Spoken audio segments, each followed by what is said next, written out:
Một vị quan chức về hưu tự cho mình là hơn người. Sau khi phất lên một cước đá bay người vợ Tào Khang đã cùng ông chung sống mấy chục năm để bắt đầu cuộc sống giàu sang phóng đãng. Không ngờ 20 năm sau, lương hưu không đủ sống, ông lão lại tìm đến vợ cũ, yêu cầu gia đình bà phải có trách nhiệm với mình. Người nhà này chết hết rồi sao? Đừng như vậy, đừng như vậy. Ông ơi, đừng làm như vậy. Mau mở cửa, mau ra đây.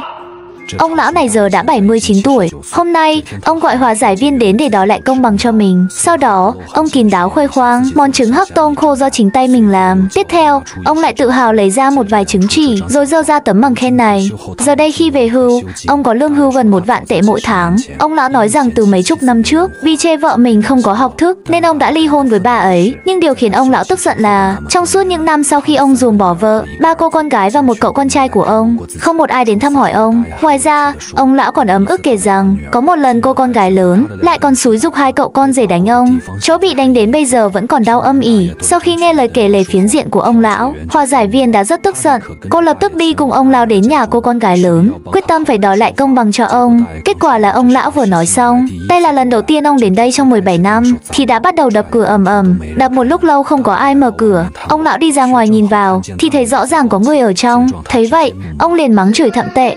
Cô điếc hả? Gọi mà không trả lời. Tại sao cô không dám ra ngoài? Con ngồi đó giả câm giả điếc à? Cô mù à? Không nhận ra tôi sao? Nhưng người này tôi không biết. Tôi đang bị bệnh tin đấy. Ông đập cửa làm tin tôi đập thình thịch, muốn vỡ tung. Sao tin cô không nổ tung luôn đi? Ngay sau đó, cảnh sát đã nhanh chóng có mặt. Cô con gái lớn tưởng rằng mình đã an toàn.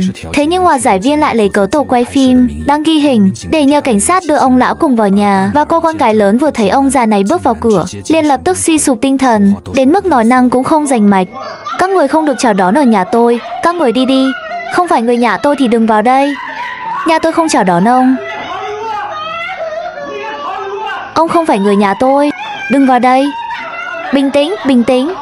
Chị hãy bình tĩnh lại. Ông ta Đường Trị Quảng đang bắt nạt cả gia đình chúng tôi. Ông đã hành hạ cả gia đình chúng tôi. Cô con gái lớn gào khóc điên cuồng, vừa nói ông già này không phải cha mình, vừa tố cáo những hành vi tàn ác của ông trong quá khứ. Hồi nhỏ, em gái cô chỉ vì làm mất 2 đồng đã bị người đàn ông này đánh đến liệt cả người. Ngay cả đến bây giờ, đốt sống cổ của em gái cô vẫn còn di chứng. Mỗi khi trời mưa là lại đau đến không thể cử động. Cha của cô khi còn trẻ cậy mình được học hành tử tế, đi đâu cũng ra vẻ ta đây hơn người. Ông ta rất thích đánh đập, chửi mắng họ. Trung bình mỗi ngày đều có người bị đánh. Và sau khi ông ta về hưu, mỗi tháng không cần làm gì cũng có lương hưu gần 1 vạn tệ. Điều này càng làm cho cảm giác ưu việt của ông ta bùng nổ.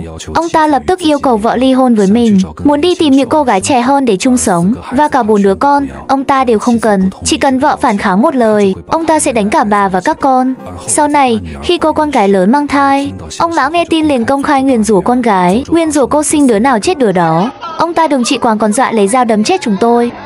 Ông ta tuyên bố thẳng thừng trước mặt tất cả người nhà chúng tôi. Ông ta ngày nào cũng không có việc gì làm, chỉ chuyên làm những việc này, chỉ biết hành hạ chúng tôi ra nông nỗi này.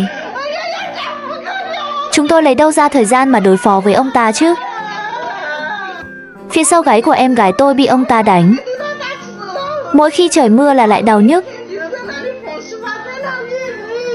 Hồi nhỏ ông đối xử với các con không tốt sao? Không tốt chút nào. Ông ta đánh tôi ngay trong chính căn nhà này. Chỉ vì tôi không chịu ly hôn, ông ta càng ra tay tàn nhẫn hơn. Ông ta đánh đến mức tôi nghẹn thở, như thể muốn lấy mạng tôi.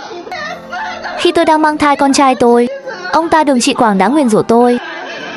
Cô là cái đồ đáng chết. Để đứa nào chết đứa đó. Đó có phải là lời một người cha nên nói không? Có thể ông ấy nhất thời nóng giận nói sai thôi. Không phải, không phải. Thấy cô con gái lớn càng nói càng suy sụp, hòa giải viên đành phải rời đi. Không ngờ khi về nhà, ông lão lại nói rằng thực ra ông mới là người bị hại. Ông ta phớt lờ kết quả xét nghiệm ADN, khăng khăng nói rằng cậu con trai út rất có thể không phải con ruột của mình. Sau đó, ông lão nói hiện tại mối quan hệ của ông với 3 cô con gái không tốt, chắc chắn là do cậu con trai út này đứng sau giật dây, khiến cho gia đình không có ngày nào yên ổn. Sau đó, ông ta liền dẫn hòa giải viên cùng đến nhà cậu con trai út. Ai ngờ cậu con trai út vừa nhìn thấy ông già này cũng lập tức mất kiểm soát cảm xúc. Cô nghe tôi, ông ta nói tôi là đứa con hoang. Vậy sao? Nói tôi như vậy thì tin tôi làm gì? Ông tìm tôi làm cái gì? Hả? Sau khi mẹ tôi ly hôn với ông có quan tâm đến chúng tôi không? Sau khi ông ly hôn, mẹ tôi đã phải chịu đựng bao nhiêu cay đắng ở ngoài. Lần này ông lão đã khôn ra, ông ta không để con trai tiếp tục tố cáo, mà trực tiếp ngắt lời và đòi tiền. Đó là những gì mà anh đã trải qua. Không có bất kỳ điểm nào đáng nghi ngờ. Mẹ tôi đã nói như vậy. Mẹ anh nói như vậy vâng. Nhưng có vẻ như cha anh về điểm này. Nếu ông ta đã bận tâm chuyện đó thì đến tìm tôi làm gì? Ông ta còn cho rằng tôi không phải con ruột của ông ta. Anh có nghĩ mình là con ruột của cha không? Cô xem hai chúng tôi có giống nhau không? Hãy xem những bức ảnh của ông ấy khi còn trẻ.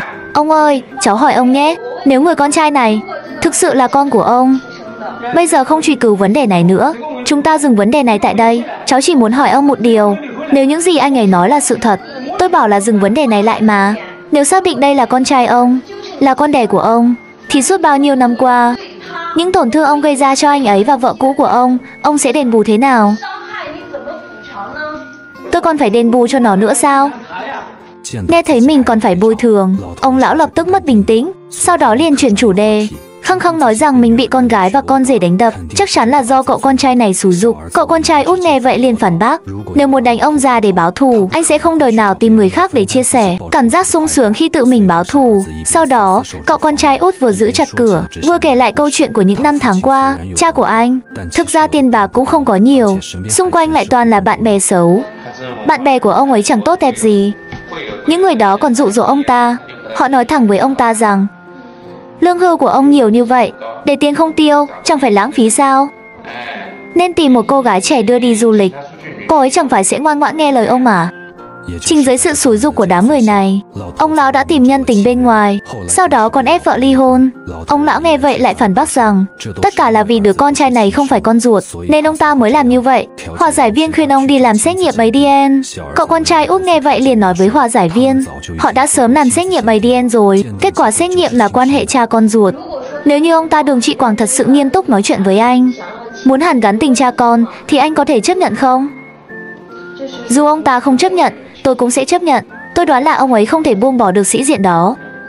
Cha mình là người thế nào, ai mà không biết chứ. Chỉ cần ông ấy đừng nói những lời cũ dích đó, đừng nói những câu làm tổn thương người khác, thì tôi hoàn toàn không có ý kiến gì cả. Cuối cùng, hòa giải viên đưa ông lão trở về. Sau khi về, cô khuyên ông lão nên đi xin lỗi, biết đâu các con sẽ tha thứ cho ông. Nhưng ông lão vẫn bướng bỉnh tuyên bố quyết không xin lỗi, thậm chí còn viết di chúc ngay tại chỗ. Tuy nhiên, dưới sự cố gắng của hòa giải viên, cô con gái thứ hai thật thà, hiền hậu đã đồng ý chăm sóc ông lão trong quãng đời cuối cùng. Thấy vậy, ông lão nở nụ cười của người chiến thắng. Tôi nghĩ rằng ông lão này vào lúc này chỉ muốn làm một điều gì đó, chỉ muốn một lần thật sự trở thành nhân vật chính trên sân khấu cuộc đời mình. Bởi vì ông cảm thấy cả đời mình luôn lận đận, bị bỏ lỡ, bị chôn vùi, chưa từng đạt được điều mình mong ước, và thậm chí có thể cho rằng mình đã bị gia đình làm cho lỡ dở. Cho nên khi ông ta có cơ hội để vui chơi hưởng lạc, ông ta đã không ngần ngại vứt bỏ gia đình mình để đi vui chơi hưởng lạc. Nhưng khi ông ta cảm thấy đã đủ rồi, cần tình thân gia đình quay lại bao bọc mình, khi cảm thấy cần được sưởi ấm, ông ta lại quay lại. Như vậy thì càng không nghi ngờ gì nữa, ông ta vẫn là nhân vật chính. Vì vậy vào lúc này, gia đình ông ta cần phải phối hợp với hành vi của ông ta, để ông ta hoành tráng mà ra đi, rồi hoành tráng mà quay về. Những điều không như ý trong quá khứ, vào lúc này, tất cả đều phải quay trở về bên ông, để ông một lần được làm trung tâm của vũ trụ.